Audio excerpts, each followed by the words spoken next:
Hi everyone, welcome to Miss Adams Teaches Grammar. Today we're going to be having a look at the 4 different types of sentence structures. I'm going to give you their names, I'm going to tell you how to identify them, and I'm going to give you some tips and clues on how to write about them in an exam situation. So let's get started. So as I said before, there are 4 sentence structures. The first one I'm going to talk you through is a simple sentence.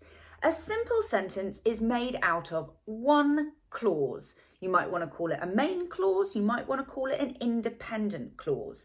But the one thing that you really need to know about a simple sentence is that it has one verb. That's it, one verb. It also has to have a subject. So a simple sentence would be something like, I hate pigeons. Okay, so that's got one verb. Hate is the verb and I is the subject. And I've popped in a sneaky little object there as well. I hate pigeons. That's a simple sentence. So if you're having a little look at a piece of writing and you're trying to figure out, the first thing you do is count the verbs. So that's simple sentences. Easy peasy. The next sentence that I'm going to tell you about is called a compound sentence. And a compound sentence is when you join together 2 things. Now in this case, what you're joining together are 2 main clauses or 2 independent clauses. If it's easier, you could almost think about it as 2 simple sentences. Now, when we bring these 2 sentences together, we are going to combine them by using a particular type of connective or conjunction. And these are called coordinating conjunctions. These are words like and, but, or. So if you can look at a sentence, count the verbs. So if there are 2 verbs and in between the clauses, you've got connectives and, but, or, then you know you're working with a compound sentence. And the thing about a compound sentence is that it's balanced. You can separate them out and you should have 2 relatively parallel sentences on either side. So sticking with birds for some reason, you could look at the sentence, I hate pigeons, but I love penguins. I hate pigeons, sentence on its own, or a main clause, independent clause. I love penguins, also simple sentence in its own right, or you could call it a main clause or an independent clause, and it's joined together with but. So imagine it as a, balanced structure. I hate pigeons, but I love penguins. True story. Okay, the next sentence I'm going to talk you through is called a complex sentence. And this is where it gets ever so slightly tricky. So in a complex sentence, you again have that main clause, the simple sentence bit, the I hate pigeons bit. So that bit stays. Now, the other thing that you need in a complex sentence is called a subordinate clause. Now, a subordinate clause also has a verb, okay? So you're still thinking there should be a verb on either side, but unlike a compound sentence, the subordinate clause doesn't work as a sentence in itself. It's incomplete in some way. So if you imagine that a compound sentence looks like this, a balanced structure, a complex sentence looks like this. Main clause, subordinate clause.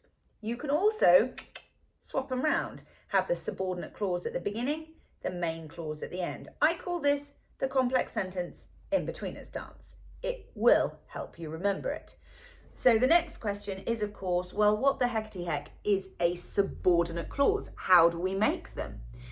Couple of different ways. So you can use what we call a subordinating connective. So these are basically all the other connectives that we're not using for the compound sentence. So for example, connectives like that, if, although, because, all of these connectives are subordinators. The other thing that you might do in creating a complex sentence and creating a subordinate clause, is to use an ing verb, one that's sort of in the midst. So let me give you some examples. Sticking with pigeons. I hate pigeons, main clause, because they poop on people's heads. Subordinate clause. you can swap that around again. So you can say, because they poop on people's heads, comma, I hate pigeons, all right? Because they poop on people's heads, that's not a sentence in its own right. It's not finished. You need the main clause bit to come after it, okay? That's what makes it subordinate. I mentioned before that you can also create a subordinate clause with an ing version of a verb. So let's look at this. Pooping all over their heads. The pigeon cooed with glee, okay? Pooping all over their heads is a subordinate clause. It doesn't work as a sentence in its own right, but the pigeon cooed with glee does work. That makes it a main clause, okay? So those are 3 sentence structures: simple, compound, complex. And if you remember them in that order, it's much easier because you can see simple, 1 main clause, compound, 2 main clauses joined together with a connective like and, but, or, and then escalating from there, complex sentence, main clause plus subordinate clause. Nice. Now there's one other sentence that I want to tell you about. And this is such a good sentence to have because it's really easy to spot and it's really easy to write about. And this one is called a minor sentence. And a minor sentence breaks the rules because a minor sentence can be like a 1-word sentence. It can be a sentence that doesn't have a verb, i.e. I've just told you that sentences have to have verbs. And now I'm saying, oh, except for minors. But think about moments in a text where you see someone exclaim, goodness me. There's not a verb in that, but it will be marked as if it's a sentence, maybe with an exclamation mark at the end of it.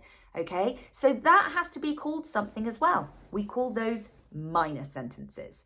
Okay, so 1-word sentences, sentences or phrases that have no verb but have been marked as a sentence, we call those minor sentences. So for example, if it was me and I was writing a story about pigeons, which apparently I'm doing, I'd say, no! Exclamation mark. The pigeon! Exclamation mark. Both of those are minor sentences because they don't have any verbs.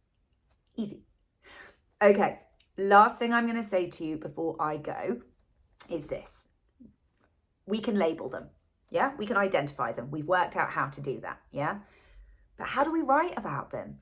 Now, writing about sentence structures is probably one of the harder things that you're going to do, particularly if it's an unseen paper. So if you've been given an extract from either 19th century fiction or non-fiction, or you've been given a newspaper article to look at, or you've been given a short story from the 20th century, and you know it's not something you've been taught, you're having to do it yourself.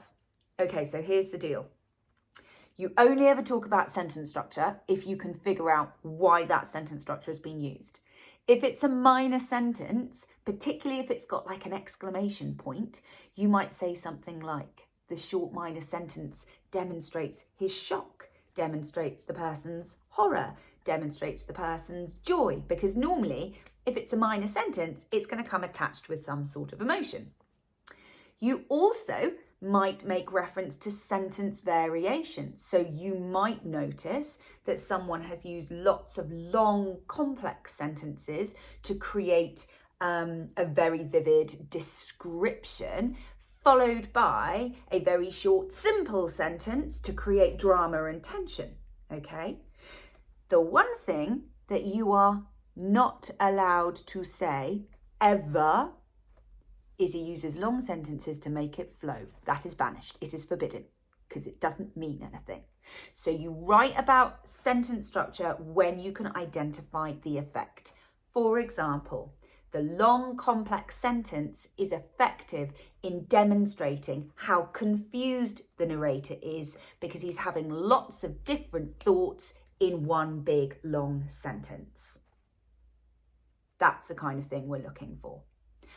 Okay, if you're interested in this, if you want a little bit more help, as well, do look out for videos that are focusing on tackling unseen language exams where you can sort of see this in action.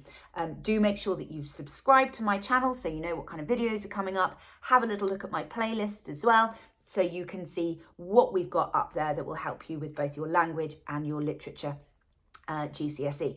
So without further ado, that's it from me. Thank you so much for watching.